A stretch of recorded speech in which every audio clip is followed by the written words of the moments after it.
Buenas noches y esta es otra edición de Sentido Común. ¿Cómo les va? Espero que bien. En lo personal quiero mandarle un abrazo muy grande y mi sentido pésame, sentimiento de amistad y un honor haber conocido a Antonio Cafiero.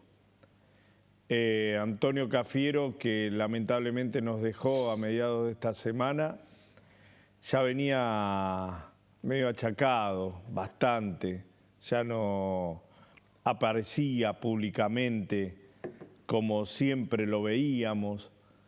Un Antonio Cafiero al cual yo conocí de grande, cuando comenzó con el frente, la primera versión de un frente renovador peronista, ¿sí? Con el Frejudepa por 1985, con Carlos Aullero, y luego siendo gobernador, un gobernador realmente que dejó la huella porque no hubo un solo caso de corrupción denunciado bajo la gestión de Antonio Cafiero. Un hombre que instaló una manera de hacer política que tenía mucho más que ver con el diálogo, con el debate inclusive acalorado de las ideas, y también dejando claramente establecido lo que para él tenía el valor de la democracia. Él conducía al Partido Justicialista, él fue a una interna contra Carlos Menem, perdió esa interna y participó luego de la vida democrática como uno más. No renegó de la interna, no renegó de la discusión política ni de la vida partidaria. Y fundamentalmente nos dejó a todos una enseñanza muy importante, que es discutir con lo que uno tiene por sus ideas, pero siempre marcando claramente la defensa por la democracia, como lo hizo en abril de 1988, cuando la patria estuvo en peligro. Me acompaña Ricardo Iboscus. Ricardo Iboscus es exintendente de General San Martín y lo convoco a él no para hablar de Antonio Cafiero, sino para hablar de algo que está hoy debatiéndose nuevamente con mucha fuerza desde hace mucho tiempo y que nosotros todos los días lo tomamos como eje, que es el tema de la inseguridad ciudadana. Inseguridad ciudadana que hizo que en su momento determinado el Consejo Deliberante de Vicente López haya aprobado instalar barreras para impedir el paso de automóviles que ingresaban desde la General Paz o podían salir desde la General Paz luego de los tantísimos hechos de inseguridad. Barreras que en otros lugares son cordones elevados, como sucede en las colectoras cercanas a San Isidro o que están en San Isidro, o pueden llegar a ser barreras de alambre, como son en algunas localidades también del norte del conurbano bonaerense, por ejemplo Tigre, o como puede ser para impedir el paso de los automovilistas en algunos barrios de General San Martín, donde los vecinos armaron realmente barricadas y un Estado ausente todavía no la sacó. Por ejemplo, detrás de la sede de lo que era la Policía 2 y actualmente es una sede del Comando Patrullas. Ahora, debatir esto me parece realmente de muy mala fe, porque se hace realmente es de defensa propia. Es de defensa propia. No hay manera, cuando el Estado desaparece, de ver cómo se encuentra una solución. No es la mejor, pero la más a mano. Y bajó el delito. En esos lugares donde hoy estoy viendo algunas cámaras que están operadas, donde el mismo Tecnópolis hizo que el tránsito aumentara 1000 veces más y la Gendarmería solo controla lo que pasa dentro de Tecnópolis, en ese lugar bajo el delito.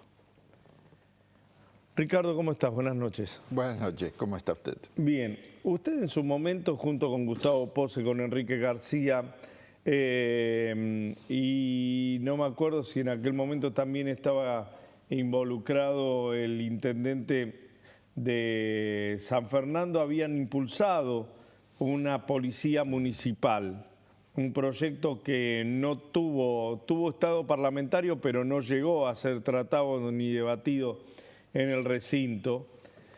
A esta ley, a este decreto marco del gobernador, a esta discusión que se planteó con la presentación del Frente Renovador, ¿cómo lo ve?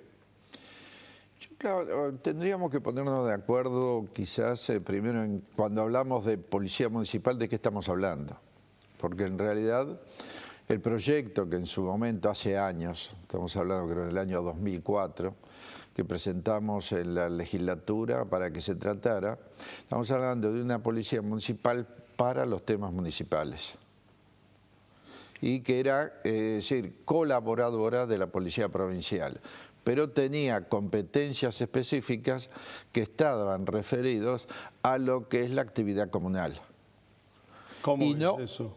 Y porque nosotros veíamos, y lo vemos actualmente, que hay muchas acciones que a veces no podemos cumplimentar. Por ejemplo, resolución del juzgado de faltas, que no se pueden cumplimentar por problema de que a veces no está disponible la policía de la provincia. Entonces, para esa, supongamos la clausura de un boliche. En esos casos, ¿cuántas veces, es decir, rompían la faja, iniciaban la fiesta y cómo hacía después para una vez que había gran cantidad de personas para que se pudiera clausurar de acuerdo a la orden judicial, municipal? Entonces lo que queríamos es una policía para todas estas cuestiones que quizás a la policía de la provincia, que está con los delitos más importantes, le parece de menor trascendencia y que muchas veces no tiene el personal disponible para eso. Entonces nosotros lo que queríamos, una policía comunal para los temas municipales con una competencia propia y un detalle, sostenida económicamente por el municipio, dentro de su presupuesto.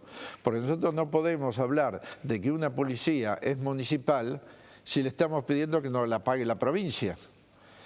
Porque en definitiva, en muchos de estos casos, lo que estamos haciendo es disfrazando el sentido.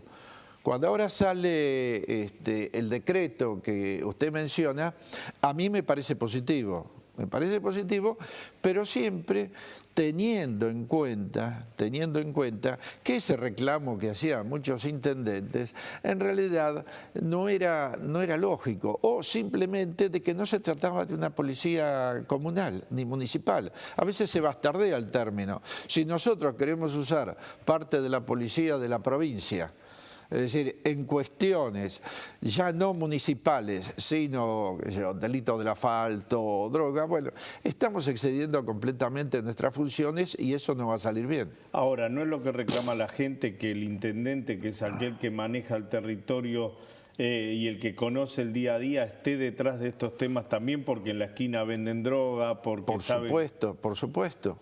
Por supuesto, es decir, conservando cada cual sus competencias, es decir, desde el municipio. Yo creo que la mejor manera de enfrentar este flagelo que tenemos en la sociedad y para combatir el delito es precisamente articulando municipio, provincia y nación. A mí me parece que es la única manera. Yo, por ejemplo, en estos momentos, esta disputa que se ha planteado respecto de la policía local, que no querían que se aprobara con determinados parámetros, me parece que no tiene sentido. Nosotros lo que tenemos que buscar es la articulación para que las cosas realmente se puedan llevar adelante. Tenga en cuenta que desde el municipio, nosotros en su momento, usted mencionó la Policía de Buenos Aires II, nosotros cedimos el espacio para que pudiera instalarse San Martín. Fue el primer lugar de la provincia de Buenos Aires donde ahí se instaló y realmente dio un efecto en su momento muy beneficioso. Después, bueno, con los cambios, hoy en día esa Policía de Buenos Aires II esa sede es, como usted también lo ha señalado, la policía, es decir, que está actuando el Comando de Patrulla Comunitaria. Es decir, se ha producido un cambio de nombre, un cambio de institución, pero el espacio ese que ellos están ocupados, todo eso fue cedido por el municipio. Nosotros creamos dependencias policiales, te recordará, en José León Suárez Oeste, en Villa Libertad, en Villa Ballester, es decir, con apoyo de vecinos, muchos de ellos, pero el municipio tiene que participar ampliamente y tiene que estar interrelacionado. Nosotros no nos podemos desentender. Nosotros en estos últimos años de gestión se entregan entre la patrulla local y la provincial más de 70 patrulleros. Esos 70 patrulleros, los que dependían de la policía, que se los donaban con la condición de que circulen en San Martín. Hoy en día vemos publicidades de que dicen triplicamos los patrulleros. Una mentira enorme. A esos 70 ni siquiera llegaron, no llegaron ni a la mitad. Yo creo que nosotros, esa es una muestra de colaboración realmente y de actuación conjunta. En esto que usted estaba también mencionando, nosotros tenemos la obligación de desarrollar en conjunto. Yo estaba el otro día en una dependencia policial por un problema que se había planteado y se acercaron las autoridades y me señalaban que desde que nosotros no fuimos, el municipio no entregó un solo patrullero. Te recordará cuando se trató en el Consejo Deliberante el tema de la rendición de cuentas, al municipio le habían sobrado en la tasa de seguridad que pagan los vecinos para que se atiendan este problema, más de 3 millones de pesos. ¿Qué hicieron? Lo habrán puesto en plazo fijo, como es la costumbre, pero esto se tendría que haber utilizado para que vaya en beneficio no solo en lo que sea municipal, sino también en lo que pueda ser provincial. A la gente no le interesa si el dinero lo pone el municipio o la provincia, si los patrulleros son de uno o de otro, lo que le interesa es que le presten servicio y que le bajen los niveles del delito. Ricardo, 2 años y medio después, ¿cómo ves el municipio? Yo creo que, es decir, hay algunos avances, digamos, en materia, por ejemplo, de mejoramiento, no de creación, pero de mejoramiento de espacios públicos, por ejemplo, de plazas. Y hay algunas plazas que se han mejorado. Pero después hay muchos espacios de que lo que estábamos modificando, es decir, en lo que hace a la infraestructura del partido de San Martín, que lamentablemente se han paralizado. Es decir, nosotros teníamos en aquel momento alrededor de 18 licitaciones que se estaban realizando y que estaban trabajando en materia de cloacas. Hoy, es decir, muchas de ellas se han paralizado. Es decir, nosotros teníamos en avance, es decir, el tema de la Ruta 8. El tema de la Ruta 8 se paralizó. El puente de José León Suárez, la ampliación de la Avenida Márquez desde Libertad hasta el límite con San Isidro, está prácticamente detenido. Lo que es, algunos casos muy tristes, el programa de viviendas de la Carcova. Usted recuerda el programa ese de 3.000, sí, desde lo que cubría toda esta villa, desde la avenida del Buen Aire, o de la autopista del Buen Aire, casi hasta muy cerca de la avenida Márquez, y que se había comenzado la construcción de las primeras 600. Hoy todo eso está paralizado. El parque industrial que tanto habíamos insistido, que ya estaba prácticamente para la venta de los lotes a las distintas empresas, que ya se estaba haciendo el llamado, se paralizó. En estos 3 años no se hizo más nada. La planta de biodiesel, ¿te recuerda que cuando inauguramos la planta de biodiesel, las autoridades del Instituto Nacional de Tecnología Industrial vinieron expresamente elogiando, diciendo que era un ejemplo para la República Argentina en lo que hace incluso a la defensa del medio ambiente, porque era el primer caso que se había instalado una planta a partir del aceite vegetal usado y que se destinaba para los vehículos municipales, que se iba el combustible, y para los vehículos policiales. Bueno, todo eso lamentablemente se ha quedado en la nada, ¿no? Y podríamos seguir. ¿Por eso quiere volver? Y en eso estamos, yo creo sí, yo creo que realmente me estoy entusiasmando y creo que tenemos que volver para continuar ese proceso de transformación que lamentablemente hoy está detenido. Ricardo Bosco, muy amable, muchas gracias. Un instante, continuamos con Sentido Común. En un instante, Víctor Pirillo, secretario general del Gremio Municipal de Vicente López.